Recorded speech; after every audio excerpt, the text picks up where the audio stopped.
ਸਾਡੀਆਂ ਜਿਹੜੀ ਮੰਗਾਂ ਨੇ ਉਹ ਪੂਰੀਆਂ ਨਹੀਂ ਹੋ ਰਹੀਆਂ। ਸਰਕਾਰ ਸਾਡੇ ਨਾਲ ਵਾਅਦੇ ਕਰਦੀ ਹੈ, ਮੁੱਕਰਦੀ ਹੈ। ਸਾਡੇ ਜਿਹੜੇ ਨੌਜਵਾਨ ਨੇ ਉਹਨਾਂ 'ਚ ਡਰ ਖੋਹ ਪੈਦਾ ਕੀਤਾ ਜਾਂਦਾ, ਉਹਨਾਂ ਨੂੰ ਥਾਣੇ 'ਚ ਬੁਲਾਇਆ ਜਾਂਦਾ, ਉਹਨਾਂ ਦੀ ਇਨਵੈਸਟੀਗੇਸ਼ਨ ਕੀਤੀ ਜਾਂਦੀ ਜਿਵੇਂ ਕਿ ਉਹ ਕ੍ਰਿਮੀਨਲ ਹੋਣ।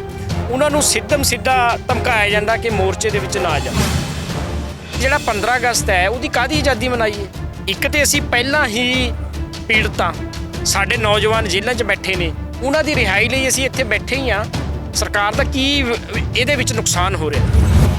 ਸਰਕਾਰ ਇੱਥੇ ਬੈਠਣ ਤੇ ਵੀ ਸਾਡੇ ਤੋਂ ਤਕਲੀਫ ਮੰਨੀ ਬੈਠੀ ਹੈ, ਫਿਰ ਕਾਹਦੀ ਆਜ਼ਾਦੀ ਮਨਾਈਏ ਅਸੀਂ? ਇੱਥੋਂ ਤੱਕ ਕਿ ਮੁੱਖ ਮੰਤਰੀ ਪੰਜਾਬ, ਗਵਰਨਰ ਦੀ ਜਿਹੜੇ ਇਹਨਾਂ ਦੇ ਹਾਊਸ ਨੇ, ਗਵਰਨਰ ਹਾਊਸ ਹੈ, ਉਹਦਾ ਘਰਾਓ ਵੀ ਕਰਾਂਗੇ ਕਾਲੀਆਂ ਝੰਡੀਆਂ ਨਾਲ ਲੈ ਕੇ, ਤਾਂ ਕਿ ਅਸੀਂ ਦੁਨੀਆ ਨੂੰ ਦੱਸ ਸਕੀਏ ਕਿ ਇੰਡੀਆ ਦੇ ਵਿੱਚ ਆਹ ਡੈਮੋਕ੍ਰੇਸੀ ਹੈ। ਕੀ ਲੱਗਦਾ ਕਿ ਇਹਨਾਂ ਐਜੀਟੇਸ਼ਨਾਂ ਦੇ ਵਿੱਚ, ਸੰਘਰਸ਼ਾਂ ਦੇ ਵਿੱਚ ਬੈਠ ਕੇ ਜਿਹੜੇ ਲੋਕ ਹੁੰਦੇ ਨੇ ਉਹ ਕਿਸ ਤਰ੍ਹਾਂ ਦੀ ਪ੍ਰੇਰਣਾ ਲੈਂਦੇ ਨੇ? ਉਹ ਸਮਝਦੇ ਨੇ ਤਮਾਮ ਮਸਲਿਆਂ ਨੂੰ? ਇੱਕ ਪਾਸੇ ਸਾਡੇ ਨਾਲ ਕੈਬਨਿਟ ਦੀ ਮੀਟਿੰਗ ਕੀਤੀ ਜਾਂਦੀ ਹੈ, ਦੂਜੇ ਪਾਸੇ ਸਾਡੇ ਨਾਲ ਜਿਹੜਾ 31 ਮੈਂਬਰੀ ਜੱਥਾ ਜਾਂਦਾ ਉਹਦੇ ਤੇ ਲਾਠੀ ਚਾਰਜ ਕਰ ਦਿੱਤਾ ਜਾਂਦਾ, ਉਹ ਤੇ ਹੱਥੂ ਗੈਸ ਦੇ ਗੋਲੇ ਮਾਰੇ ਜਾਂਦੇ ਨੇ। ਇੱਥੇ ਵੀ ਜਿਹਨੇ ਨੌਜਵਾਨ ਆਉਂਦੇ ਨੇ, ਪੁਲਿਸ ਉਹਨਾਂ ਨੂੰ ਤੰਗ ਪਰੇਸ਼ਾਨ ਕਰਦੀ। ਇਹ ਪ੍ਰੇਰਨਾ ਹੀ ਹੈ ਕਿ ਸਾਡੇ ਨਾਲ ਕੁਝ ਵੀ ਸਰਕਾਰ ਕਰ ਸਕਦੀ ਹੈ ਜਦੋਂ ਅਸੀਂ ਸੰਘਰਸ਼ ਦੇ ਰਾਹ ਪਏ ਹਾਂ। ਪਰ ਇੰਨੇ ਵੱਡੇ ਵਰਤਾਰੇ ਵਾਪਰਨ ਤੋਂ ਬਾਅਦ ਐਨਾਲਿਸਿਸ ਕਿਉਂ ਨਹੀਂ ਹੋ ਸਕਿਆ? ਸਾਡੇ ਕੋਲ ਕਿੰਨੇ ਮੀਡੀਆ ਦੇ ਚੈਨਲ ਸੀਗੇ ਜਿਹੜੇ ਇੱਕੋ ਵਾਰ 'ਚ ਬੰਦ ਕਰਤੇ ਕਿ ਅਸੀਂ ਨਹੀਂ ਚੱਲਣ ਦੇਣੇ। ਕਿਉਂ? ਕਿਉਂਕਿ ਉਹ ਮੋਰਚੇ ਦੀ ਗੱਲ ਕਰਦੇ ਸੀ, ਉਹ ਬੰਦੀ ਸਿੰਘਾਂ ਦੀ ਗੱਲ ਕਰਦੇ ਸੀਗੇ। ਸੋ ਇਸ ਤਰੀਕੇ ਨਾਲ ਕਿੰਨੇ ਪੱਤਰਕਾਰਾਂ ਦੇ ਕੇਸ ਤੱਕ ਪਾ ਦਿੱਤੇ ਗਏ। ਜੇ ਇੱਥੇ ਯਾਰ ਮੀਡੀਆ ਨੂੰ ਆਜ਼ਾਦੀ ਨਹੀਂ ਹੈ, ਮੀਡੀਆ ਵਾਲੇ ਨੂੰ ਪਤਾ ਨਹੀਂ ਕਿ ਜੇ ਮੈਂ ਨਿਰਪੱਖ ਹੋ ਕੇ ਖਬਰ ਚਲਾਈ ਤੇ ਕੱਲ੍ਹ ਨੂੰ ਮੇਰੇ ਤੇ ਕੇਸ ਪਾ ਜਾਣਾ। ਮੇਰੇ ਪਤਾ ਨਹੀਂ ਕਦੋਂ ਉਹ ਕੇਰਲਾ 'ਚ ਕਿੱਦਾਂ ਉਹ ਬੀਬੀ ਸੀਗੀ, ਉਹਦੇ ਗੋਲੀਆਂ ਮਾਰੀ ਗਈਆਂ। ਜੰਮੂ ਕਸ਼ਮੀਰ 'ਚ ਪੱਤਰਕਾਰ ਸੀ, ਉਹਦੇ ਗੋਲੀਆਂ ਮਾਰੀ ਗਈਆਂ। ਇੱਕ ਬੰਦਾ ਸੀਗਾ ਕਰਨਾਟਕ 'ਚ, ਉਹਦਾ ਘਰ ਫੂਕ ਤੇ ਪੱਤਰਕਾਰ ਦਾ। ਸੋ ਇੰਨੀ ਕੁ ਆਜ਼ਾਦੀ ਹੈ। ਜੇ ਮੀਡੀਆ ਆਜ਼ਾਦ ਨਹੀਂ ਹੈਗਾ, ਇੱਥੋਂ ਦੇ ਲੋਕ ਕਿੱਦਾਂ ਆਜ਼ਾਦ ਹੋਣਗੇ? ਜਥੇਦਾਰ ਦੇ ਜਗਤਾਰ ਸਿੰਘ ਹਵਾਰਾ, ਉਹ ਸਿਰਫ ਇਸ ਕਰਕੇ ਜੇਲ੍ਹ 'ਚ ਨੇ, ਉਹ ਸਿੱਖ ਨੇ, ਉਹ ਸਿੱਖ ਕੌਮ ਦਾ ਨੌਜਵਾਨ ਹੈ। ਉਹਨੂੰ 30 ਸਾਲ ਹੋ ਗਏ ਨੇ। ਪ੍ਰੋਫੈਸਰ ਦਵਿੰਦਰਪਾਲ ਭੁੱਲਰ, ਉਹਨਾਂ ਨੂੰ 33 ਸਾਲ ਹੋ ਗਏ ਨੇ। ਸੋ 25 ਸਾਲ ਹੋ ਗਏ ਨੇ। ਉਹ ਇਸੇ ਕਰਕੇ ਬੰਦ ਨੇ ਕਿ ਸਿੱਖ ਨੇ। TV 84 ਦੇ ਨਾਲ ਜੁੜੇ ਹੋ, ਮੈਂ ਰਜਿੰਦਰ ਸਿੰਘ ਸਵਰਾਜ। ਦੀ ਗੱਲ ਕੀਤੀ ਜਾਵੇ ਤਾਂ ਕੌਮੀ ਇਨਸਾਫ ਮੋਰਚਾ ਚੰਡੀਗੜ੍ਹ ਤੇ ਮੋਹਾਲੀ ਦੀਆਂ ਸਰਹੱਦਾਂ ਦੇ ਉੱਪਰ ਨਿਰੰਤਰ ਕਈ ਮਹੀਨਿਆਂ ਤੋਂ ਚੱਲ ਰਿਹਾ ਹੈ। 26 ਜਨਵਰੀ ਦਾ ਵਰਤਾਰਾ ਦੇਖਿਆ ਹੋਵੇਗਾ ਕਿ ਪੰਜਾਬ ਦੇ ਅੰਦਰ ਅਜਿਹਾ ਕੋਈ ਵੀ ਸ਼ਖਸ ਨਹੀਂ ਹੋਵੇਗਾ ਜਿਹੜਾ ਆਪਣੇ ਘਰਾਂ ਦੇ ਵਿੱਚ ਬੈਠਾ ਰਿਹਾ ਹੋਵੇ। 26 ਜਨਵਰੀ ਨੂੰ ਪੰਜਾਬ ਦੇ ਸਮੁੱਚੇ ਭਾਈਚਾਰੇ ਨੇ ਚੰਡੀਗੜ੍ਹ ਮੋਹਾਲੀ ਦੇ ਜਿਹੜੇ ਰੋਸ ਮਾਰਚ ਦੇ ਵਿੱਚ ਵੱਡਾ ਯੋਗਦਾਨ ਪਾ ਦਿੱਤਾ। ਤਾਂ ਅਜਿਹੇ ਨੂੰ ਲੈ ਕੇ 15 ਅਗਸਤ ਦਾ ਦਿਨ ਕੌਮੀ ਇਨਸਾਫ ਮੋਰਚੇ ਦੇ ਵੱਲੋਂ ਮਨਾਇਆ ਜਾ ਰਿਹਾ ਹੈ।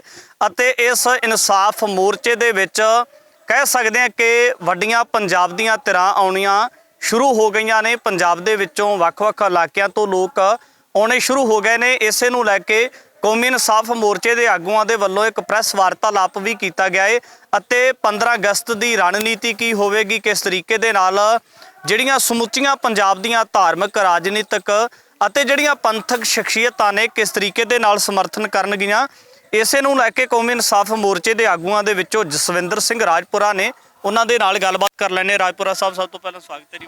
ਵਾਹਿਗੁਰੂ ਜੀ ਕਾ ਖਾਲਸਾ, ਵਾਹਿਗੁਰੂ ਜੀ ਕੀ ਫਤਿਹ ਜੀ। ਰਾਜਪੁਰਾ ਸਾਹਿਬ, ਸਭ ਤੋਂ ਪਹਿਲਾਂ ਵੱਡਾ ਸਵਾਲ ਹੈ, ਜਿਸ ਤਰੀਕੇ ਦੇ ਨਾਲ ਜਦੋਂ ਅਸੀਂ 26 ਜਨਵਰੀ ਦੇ ਵਰਤਾਰੇ ਦੀ ਗੱਲ ਕਰਦੇ ਹਾਂ, ਖਾਸ ਕਰ ਉਹ ਵਰਤਾਰਾ ਇੱਕ ਤਰੀਕੇ ਦੇ ਨਾਲ ਵਿਲੱਖਣ ਹੈ। ਵੱਡੀ ਤਾਦਾਦ ਦੇ ਵਿੱਚ ਲੋਕਾਂ ਨੇ ਸ਼ਮੂਲੀਅਤ ਕੀਤੀ।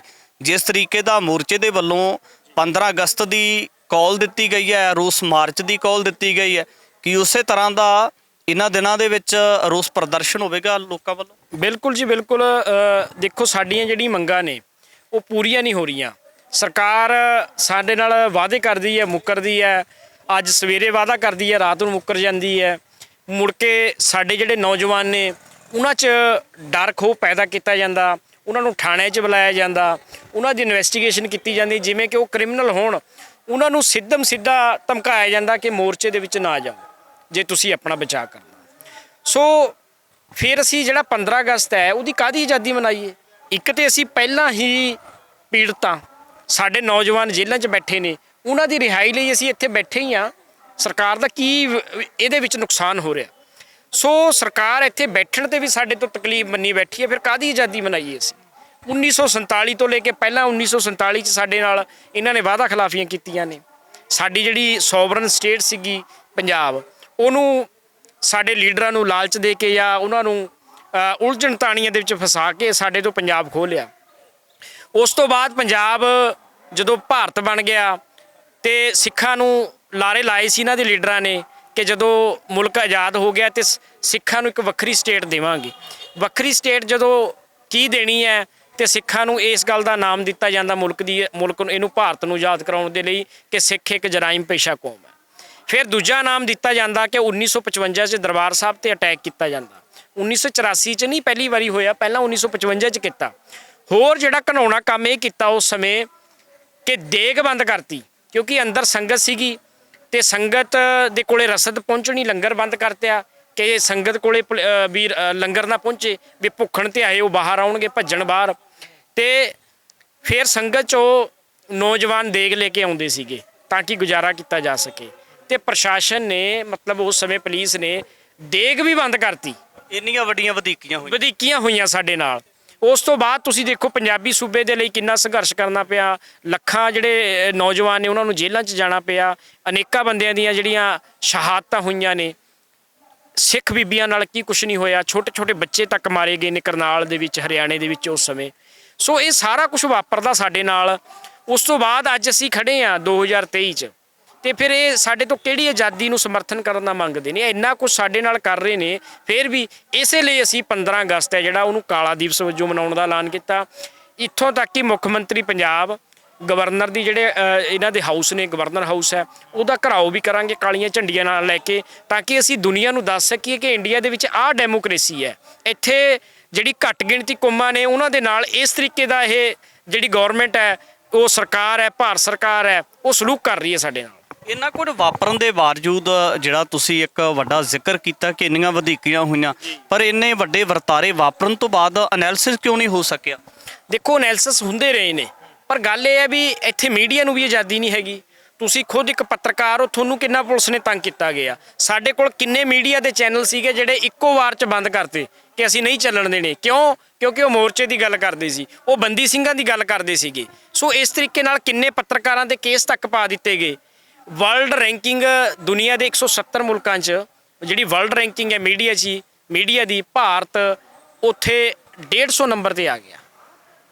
145 ਨੰਬਰ ਤੋਂ ਖਿਸਕ ਕੇ 150 ਨੰਬਰ ਤੇ ਆ ਗਿਆ ਕਿ ਇੱਥੇ ਕਿਸੇ ਮੁਲਕ ਦੇ ਅੰਦਰ ਕਿੰਨਾ ਉਹ ਸੋਹਣਾ ਵਾ ਉਹ ਮੁਲਕ, ਕਿੰਨੀ ਉਸ ਮੁਲਕ ਦੇ ਅੰਦਰ ਕ੍ਰਾਈਮ ਘੱਟ ਹੈ, ਕਿੰਨੀ ਉੱਥੇ ਆਜ਼ਾਦੀ ਹੈ। ਇਹਦਾ ਸਭ ਤੋਂ ਪਤਾ ਕਰਨ ਦਾ ਸੌਖਾ ਤਰੀਕਾ ਜਿਹੜੇ ਦੁਨੀਆ ਦੇ ਵਿਗਿਆਨੀ ਨੇ ਜਾਂ ਪ੍ਰੋਫੈਸਰ ਨੇ ਉਹਨਾਂ ਨੇ ਇਹ ਕੱਢਿਆ ਕਿ ਉੱਥੇ ਮੀਡੀਆ ਨੂੰ ਕਿੰਨੀ ਕੁ ਆਜ਼ਾਦੀ ਹੈ। ਜੇ ਇੱਥੇ ਯਾਰ ਮੀਡੀਆ ਨੂੰ ਆਜ਼ਾਦੀ ਨਹੀਂ ਹੈ, ਮੀਡੀਆ ਵਾਲੇ ਨੂੰ ਪਤਾ ਨਹੀਂ ਕਿ ਜੇ ਮੈਂ ਨਿਰਪੱਖ ਹੋ ਕੇ ਖਬਰ ਚਲਾਈ ਤੇ ਕੱਲ੍ਹ ਨੂੰ ਮੇਰੇ ਤੇ ਕੇਸ ਪਾ ਜਾਣਾ। ਮੇਰੇ ਪਤਾ ਨਹੀਂ ਕਦੋਂ ਉਹ ਕੇਰਲਾ 'ਚ ਕਿੱਦਾਂ ਉਹ ਬੀਬੀ ਸੀਗੀ, ਉਹਦੇ ਗੋਲੀਆਂ ਮਾਰੀ ਗਈਆਂ। ਜੰਮੂ ਕਸ਼ਮੀਰ 'ਚ ਪੱਤਰਕਾਰ ਸੀ, ਉਹਦੇ ਗੋਲੀਆਂ ਮਾਰੀ ਗਈਆਂ। ਇੱਕ ਬੰਦਾ ਸੀਗਾ ਕਰਨਾਟਕ 'ਚ, ਉਹਦਾ ਘਰ ਫੂਕ ਤੇ ਪੱਤਰਕਾਰ ਦਾ। ਸੋ ਇੰਨੀ ਕੁ ਆਜ਼ਾਦੀ ਹੈ। ਜੇ ਮੀਡੀਆ ਆਜ਼ਾਦ ਨਹੀਂ ਹੈਗਾ, ਇੱਥੋਂ ਦੇ ਲੋਕ ਕਿੱਦਾਂ ਆਜ਼ਾਦ ਹੋਣਗੇ? ਮੀਡੀਆ ਉਹ ਆਜ਼ਾਦ ਹੈ ਜਿਹੜਾ ਇਹਨਾਂ ਦੀ ਕਠਪੁਤਲੀ ਬਣਿਆ ਹੋਇਆ, ਜਿਹੜਾ ਗੋਦੀ ਮੀਡੀਆ, ਜਿਹੜਾ ਬੀਜੇਪੀ ਸਪਾਂਸਰ ਹੈ, ਜਿਹੜਾ ਕਾਂਗਰਸ ਸਪਾਂਸਰ ਹੈ, ਆਮ ਆਦਮੀ ਸਪਾਂਸਰ ਹੈ। ਇਹ ਸਟੇਟ ਮੀਡੀਆ ਨੇ ਜਿਹੜੇ ਸਟੇਟ ਦੀ ਬੋਲੀ ਬੋਲਦੇ ਨੇ, ਉਹ ਖੁੱਲ੍ਹ ਕੇ ਗੱਲ ਕਰ ਰਹੇ ਨੇ। ਉਹ ਸਾਡੀ ਗੱਲ ਕਰਦੇ ਨਹੀਂ। ਉਹ ਸਾਡੀ ਗੱਲ ਕਿਉਂ ਕਰਨਗੇ? ਜਿਹੜੇ ਤੁਹਾਡੇ ਵਰਗੇ ਵੀਰ ਆਪਣੇ ਚੈਨਲ ਬਣਾ ਕੇ ਲੋਕਾਂ ਦੀ ਆਵਾਜ਼ ਉਹ ਚੁੱਕਦੇ ਨੇ, ਸਰਕਾਰਾਂ ਤੱਕ ਪਹੁੰਚਾਉਣ ਦੀ ਕੋਸ਼ਿਸ਼ ਕਰਦੇ ਨੇ, ਨੈਸ਼ਨਲ ਲੈਵਲ ਤੇ ਲੈ ਕੇ ਜਾਂਦੇ ਨੇ, ਉਹਨਾਂ ਦੇ ਚੈਨਲ ਬੰਦ ਕਰ ਦਿੱਤੇ ਜਾਂਦੇ ਨੇ। ਸੋ ਇਹ ਮਤਲਬ ਅਜੀਬੋ ਗਰੀਬ ਜਿਹੜੀ ਸਰਕਾਰ ਹੈ ਉਹ ਸਾਡੇ ਨਾਲ ਖੇਡ ਰਹੀ ਹੈ। ਰਾਜਪੁਰਾ ਸਾਹਿਬ ਜੇ ਗੱਲ ਕਰੀਏ ਤਾਂ ਲੰਬੇ ਵਕਫਿਆਂ ਤੋਂ ਬਾਅਦ ਜਿਹੜੇ ਇਸ ਤਰੀਕੇ ਦੇ ਸੰਘਰਸ਼ ਚੱਲਦੇ ਨੇ, ਐਜੀਟੇਸ਼ਨ ਚੱਲਦੇ ਨੇ, ਚਾਹੇ ਉਹ ਸਮੇਂ ਦੀ ਹਕੂਮਤ ਹੋਵੇ, ਸਰਕਾਰਾਂ ਦੇ ਖਿਲਾਫ ਚੱਲਦੇ ਨੇ। ਕੀ ਲੱਗਦਾ ਕਿ ਇਹਨਾਂ ਐਜੀਟੇਸ਼ਨਾਂ ਦੇ ਵਿੱਚ, ਸੰਘਰਸ਼ਾਂ ਦੇ ਵਿੱਚ ਬੈਠ ਕੇ ਜਿਹੜੇ ਲੋਕ ਹੁੰਦੇ ਨੇ ਉਹ ਕਿਸ ਤਰ੍ਹਾਂ ਦੀ ਪ੍ਰੇਰਨਾ ਲੈਂਦੇ ਨੇ? ਉਹ ਸਮਝਦੇ ਨੇ ਤਮਾਮ ਮਸਲਿਆਂ ਨੂੰ? ਦੇਖੋ ਜੀ, ਬਿਲਕੁਲ ਪ੍ਰੇਰਨਾ ਲੈਂਦੇ ਨੇ। ਉਹ ਦੇਖਦੇ ਨੇ ਕਿ ਸਰਕਾਰ ਰੋਜ਼ ਸਾਡੇ ਨਾਲ ਕੀ ਕਰ ਰਹੀ ਹੈ। ਇੱਕ ਪਾਸੇ ਸਾਡੇ ਨਾਲ ਕੈਬਨਿਟ ਦੀ ਮੀਟਿੰਗ ਕੀਤੀ ਜਾਂਦੀ ਹੈ, ਦੂਜੇ ਪਾਸੇ ਸਾਡੇ ਨਾਲ ਜਿਹੜਾ 31 ਮੈਂਬਰੀ ਜੱਥਾ ਜਾਂਦਾ ਉਹਦੇ ਤੇ ਲਾਠੀ ਚਾਰਜ ਕਰ ਦਿੱਤਾ ਜਾਂਦਾ, ਉਹ ਤੇ ਹੱਥੂ ਗੈਸ ਦੇ ਗੋਲੇ ਮਾਰੇ ਜਾਂਦੇ ਨੇ। ਇੱਥੇ ਵੀ ਜਿਹਨੇ ਨੌਜਵਾਨ ਆਉਂਦੇ ਨੇ, ਪੁਲਿਸ ਉਹਨਾਂ ਨੂੰ ਤੰਗ ਪਰੇਸ਼ਾਨ ਕਰਦੀ। ਇਹ ਪ੍ਰੇਰਨਾ ਹੀ ਹੈ ਕਿ ਸਾਡੇ ਨਾਲ ਕੁਝ ਵੀ ਸਰਕਾਰ ਕਰ ਸਕਦੀ ਹੈ ਜਦੋਂ ਅਸੀਂ ਸੰਘਰਸ਼ ਦੇ ਰਾਹ ਪਏ ਹਾਂ। ਸਾਨੂੰ ਖੁਦ ਜਿਹੜੇ ਸਾਡੇ ਪੁਰਾਣੇ ਕੇਸ ਨੇ, ਬਰੀ ਹੋ ਚੁੱਕੇ ਨੇ, ਇਨਡਾਇਰੈਕਟਲੀ ਉਹਨਾਂ ਨੂੰ ਖੋਲ੍ਹਣ ਦੀ ਧਮਕੀ ਦਿੱਤੀ ਜਾਂਦੀ ਹੈ। ਸੋ ਇਹ ਸਾਰੇ ਪ੍ਰਕਰਨ 'ਚੋਂ ਅਸੀਂ ਗੁਜ਼ਰਦੇ ਹਾਂ, ਚਾਹੁੰਦੇ ਹਾਂ ਫਿਰ ਵੀ ਕਿ ਸਾਡੇ ਜਿਹੜੇ ਬੰਦੀ ਸਿੰਘ ਨੇ ਉਹਨਾਂ ਨੂੰ ਅਸੀਂ ਰਿਹਾ ਕਰਾਈਏ ਕਿਸੇ ਨਾ ਕਿਸੇ ਤਰੀਕੇ ਨਾਲ। ਹਰ ਇੱਕ ਸਿੱਖ ਨੂੰ, ਹਰ ਇੱਕ ਪੰਜਾਬੀ ਨੂੰ, ਦੇਸ਼ਾਂ 'ਚ ਵਿਦੇਸ਼ਾਂ 'ਚ ਵਸਦੇ ਆਪਣੇ ਭਰਾਵਾਂ ਨੂੰ, ਖਾਲਸਾ ਪੰਥ ਨੂੰ ਇਹੋ ਅਪੀਲ ਹੈ, ਤੁਸੀਂ ਜਿੱਥੇ ਬੈਠੇ ਹੋ, ਜਿੱਥੇ ਵੀ ਤੁਸੀਂ ਸਾਡੀ ਗੱਲ ਹੈ ਉਹ ਸੁਣ ਰਹੇ ਹੋ, ਬੇਨਤੀ ਹੈ ਕਿ ਨੌਜਵਾਨਾਂ ਨੂੰ ਪ੍ਰੇਰੀਏ। ਸੰਗਤ ਨੂੰ ਪ੍ਰੇਰੀਏ ਕਿ ਬੰਦੀ ਸਿੰਘ ਨੇ ਉਹ ਰਿਹਾ ਕਰਾਈਏ। ਉਹ ਸਿਰਫ ਸਿੱਖ ਹੋਣ ਕਰਕੇ ਅੰਦਰ ਬੰਦ ਨੇ, ਜੇ ਉਹ ਸਿੱਖ ਨਾ ਹੁੰਦੇ ਹੁਣ ਤੱਕ ਬਾਹਰ ਹੁੰਦੇ। ਕਿਉਂਕਿ ਸਾਧਵੀ ਪ੍ਰੀਗਿਆ ਉਹ ਮੈਂਬਰ ਪਾਰਲੀਮੈਂਟ ਬਣਾਈ ਹੈ, ਉਹਨੇ 300 ਲੋਕ ਜ਼ਖਮੀ ਕੀਤੇ ਨੇ, 10 ਤੋਂ ਵੱਧ ਲੋਕਾਂ ਦੀ ਜਾਨ ਲਈ ਹੈ ਬੰਬ ਬਲਾਸਟ ਕਰਕੇ। ਉਹ ਹਿੰਦੂ ਹੋਣ ਕਰਕੇ ਉਹਨੂੰ ਮੈਂਬਰ ਪਾਰਲੀਮੈਂਟ ਬਣਾਇਆ। ਤੇ ਜਿਹੜੇ ਸਾਡੇ ਜਥੇਦਾਰ ਨੇ ਜਗਤਾਰ ਸਿੰਘ ਹਵਾਰਾ, ਉਹ ਸਿਰਫ ਇਸ ਕਰਕੇ ਜੇਲ੍ਹ 'ਚ ਨੇ, ਉਹ ਸਿੱਖ ਨੇ, ਉਹ ਸਿੱਖ ਕੌਮ ਦਾ ਨੌਜਵਾਨ ਹੈ, ਉਹਨੂੰ 30 ਸਾਲ ਹੋ ਗਏ ਨੇ। ਪ੍ਰੋਫੈਸਰ ਦਵਿੰਦਰਪਾਲ ਭੁੱਲਰ, ਉਹਨਾਂ ਨੂੰ 33 ਸਾਲ ਹੋ ਗਏ ਨੇ। ਸੋ 25-25 ਸਾਲ ਹੋ ਗਏ ਨੇ। ਉਹ ਇਸੇ ਕਰਕੇ ਬੰਦ ਨੇ ਕਿ ਸਿੱਖ ਨੇ। ਸੋ ਜੇ ਸਿੱਖਾਂ ਕਰਕੇ ਸਰਕਾਰ ਸਜ਼ਾ ਦੇ ਰਹੀ ਹੈ ਤੇ ਭਾਈ ਤੁਸੀਂ ਕਿਉਂ ਸਿੱਖ ਹੋਣ ਕਰਕੇ ਉਹਨਾਂ ਦੀ ਮਦਦ ਨਹੀਂ ਕਰ ਰਹੇ? ਸੋ ਸਾਡੀ ਅਪੀਲ ਹੈ ਕੌਮ ਨੂੰ ਕਿ 15 ਅਗਸਤ ਵਾਲੇ ਦਿਨ ਜ਼ਰੂਰ ਮੋਰਚੇ 'ਚ ਪਹੁੰਚੋ, ਜਾਂ ਤੁਸੀਂ ਜੇ ਨਹੀਂ ਵੀ ਆ ਸਕਦੇ, ਜਿੱਥੇ ਕਿਤੇ ਬੈਠੇ ਹੋ, ਆਪਣੀ ਵੀਡੀਓ ਵਾਇਰਲ ਕਰੋ, ਪੋਸਟ ਪਾਓ, ਸ਼ੇਅਰ ਕਰੋ ਕਿ ਜਿਹੜੇ ਬੰਦੀ ਸਿੰਘ ਨੇ ਉਹ ਸਰਕਾਰ ਰਿਹਾ ਕਰੇ। ਬਿਲਕੁਲ, ਮੋਰਚੇ ਦੇ ਆਗੂ ਦੇ ਨਾਲ ਗੱਲਬਾਤ ਕੀਤੀ ਹੈ ਤਾਂ ਜਸਵਿੰਦਰ ਸਿੰਘ ਰਾਏਪੁਰਾ ਨੇ ਦੱਸਿਆ ਕਿ ਕਿਸ ਤਰੀਕੇ ਦੇ ਨਾਲ ਖਾਸ ਕਰ ਜਿਹੜਾ 15 ਅਗਸਤ ਦਾ ਪ੍ਰੋਗਰਾਮ ਦਿੱਤਾ ਜਾ ਰਿਹਾ ਹੈ, ਜਿਹੜਾ ਇੱਕ ਮਨੁੱਖੀ ਅਧਿਕਾਰਾਂ ਦਾ ਸੰਕੇਤ ਦਿੰਦਾ ਹੈ ਕਿ ਕਿਸ ਤਰੀਕੇ ਦੇ ਨਾਲ ਨਿਜ਼ਾਮ ਦੇ ਵੱਲੋਂ ਜਿਹੜਾ ਬੰਦੀ ਸਿੰਘਾਂ ਨੂੰ ਸਜ਼ਾਵਾਂ ਪੂਰੀਆਂ ਹੋਣ ਤੋਂ ਬਾਅਦ ਵੀ ਤਕਰੀਬਨ ਕਈ ਲੰਬੇ ਵਕਫੇ ਹੋ ਚੁੱਕੇ ਨੇ, ਜੇਲ੍ਹਾਂ ਦੇ ਵਿੱਚ ਰੱਖਣਾ ਕਿੰਨਾ ਕੁ ਜਾਇਜ਼ ਹੈ। 15 ਅਗਸਤ ਦੀ ਵੱਡੀ ਕਾਲ ਹੈ ਰੋਸ ਪ੍ਰਦਰਸ਼ਨ ਦੀ, ਔਰ ਇਹ ਵੀ ਗੱਲ ਦੇਖਣ ਦੇ ਵਿੱਚ ਮਿਲੇਗੀ ਕਿ ਇੱਕ ਪਾਸੇ ਉਹਨਾਂ ਧਿਰਾਂ ਦੇ ਵੱਲੋਂ ਆਜ਼ਾਦੀ ਦਾ ਦਿਹਾੜਾ ਮਨਾਇਆ ਜਾ ਰਿਹਾ ਹੋਵੇਗਾ ਅਤੇ ਦੂਜੇ ਪਾਸੇ ਕਿਤੇ ਨਾ ਕਿਤੇ ਸ਼ਿਕਵੇ ਵਜੋਂ ਹੋ ਰਹੀ ਉਲੰਘਣਾ ਦੇ, ਮਨੁੱਖੀ ਅਧਿਕਾਰਾਂ ਦੀ ਉਲੰਘਣਾ ਦੇ ਰੋਸ ਵਜੋਂ ਜਿਹੜਾ ਇੱਕ ਪਾਸੇ ਰੋਸ ਪ੍ਰਦਰਸ਼ਨ ਦਾ ਦਿਨ ਵੀ ਮਨਾਇਆ ਜਾ ਰਿਹਾ ਹੋਵੇਗਾ। ਭਵਿੱਖ ਦੇ ਵਿੱਚ ਵੀ ਦੇਖਣਾ ਹੋਵੇਗਾ ਜਿਸ ਤਰੀਕੇ ਦੇ ਨਾਲ 15 ਅਗਸਤ ਦੀ ਕਾਲ ਦਿੱਤੀ ਹੋਈ ਹੈ, ਉਸ ਨੂੰ ਲੈ ਕੇ ਭਵਿੱਖ ਦੀਆਂ ਕੀ ਰਣਨੀਤੀਆਂ ਤੈਅ ਕੀਤੀਆਂ ਜਾਂਦੀਆਂ ਨੇ। ਗੱਲਬਾਤ ਲੈ ਕੇ ਹਾਜ਼ਰ ਹੁੰਦੇ ਰਹਾਂਗੇ। ਧੰਨਵਾਦ।